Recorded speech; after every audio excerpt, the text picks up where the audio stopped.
The story that I am about to tell you is one that I am so proud of because it has to do with my mother, Aleh Shalom. My mother, Mrs. Hindi Krohn, who I learned writing from and who I was very, very close to, she wrote a book. It's called The Way It Was, growing up in Jewish Philadelphia in the 1920s and 1930s. It was published by ArtScroll, and in there she talks about Mesiras Nefesh for mitzvahs. Now, my mother never went to a Beis Yaakov. She went to public school in Philadelphia, but she grew up the frummest person that you could possibly imagine. Her Yir Shemayim and her Elochkeit was absolutely incredible. And so therefore, the name of this presentation is called The Sanctity of Shabbos. And in there she writes that when she was 16 years old, it was in the early 1930s, at the end of the 1920s. I never even knew how old she was. She never told me. But she had a job as a bookkeeper in a Yiddish company. Now, the fellow presumably was a Shemesh Shabbos, but he did not necessarily hire girls that were only Shemesh Shabbos. He just wanted the best and the brightest girls to work in his office. And my mother, Baruch Hashem, was a very bright woman. Even as a child, she was one of seven in the family. She had 6 brothers, no sisters. And she was very, very tenacious in anything that she believed in Torah and Yir Shemayim and mitzvahs. And she came to work, and the first time that she worked in this fellow's office was in the springtime. And of course, Fridays were very long. So every day she would work from 8:30 to 6:30, and it was no problem. But as the summer and autumn got on, and now soon it was in the winter, and she had to leave early. Now, she was afraid to tell Mr. Stein, who was the owner, that she was going to be leaving early. Many times he would leave early Friday afternoon, not necessarily because of Shabbos, but because, he was the owner of the company. He could leave whenever he wanted.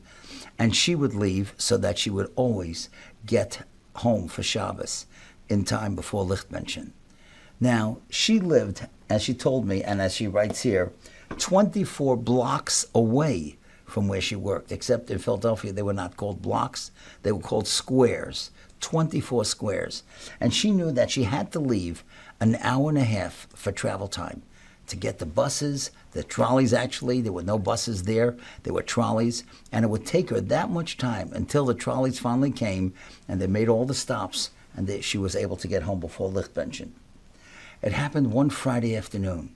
She had so much work to do. And Mr. Stein, who was not an easy person to get along with, came in and said to her, "Edith," that was her English name, "how long are you going to be here today?" She said, "Well, I'm going to try to finish it, but I've got to get home before Shabbos." He said, "You could stay to 3:30. You'll be able to finish it." And he walked out. She knew there was no way that she could be there till 3:30 because Lichtmenschen that Friday afternoon was 4:18, and there was no way that she could get home before Shabbos if she left at 3:30. Well, she watched him leave the office, and shortly afterwards, there was so much work to do. She knew she'd be fired next week, but she wasn't going to be on Chal Shabbos.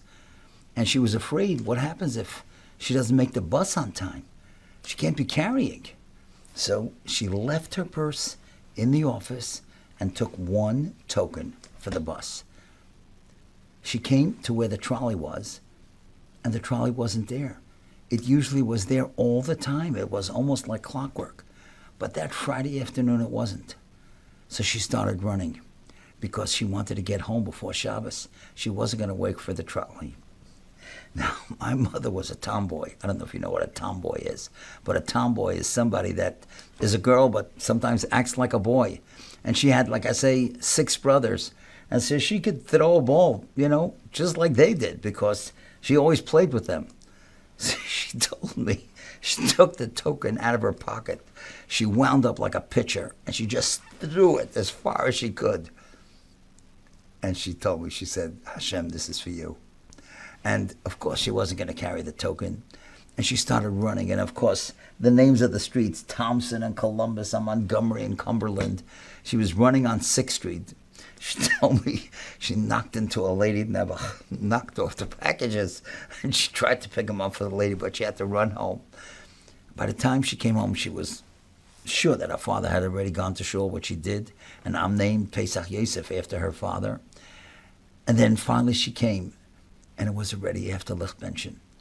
She thought she would start crying when she saw her mother, but her mother, the house smelled so Shabbosdik. We all know what it means when a house smells Shabbosdik. And it looked so fresh and so clean, and the licht were on the table. And she just fell into her mother's arms. And she said, "Don't worry. I kind of figured that you had to walk." Her mother was so smart. Her mother, Leah, my sister's named after her. And they spent a wonderful Shabbos. And she told me Monday morning, when she came to work, she was just waiting for Mr. Stein to come in and say, "You're fired." Mr. Stein came in and he said to her, "How long did you stay Friday afternoon, Edith?" And she didn't want to answer that question. So she said, "Mr. Stein, I stayed long enough and finished as much as I could, but I had to walk home. I could no longer take the trolley. It was too close to Shabbos." He said, "You walked home all the way?" She said, "Yeah."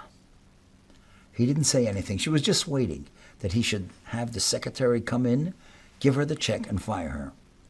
He avoided her on Monday, Tuesday, Wednesday, Thursday. He didn't say a word a whole week.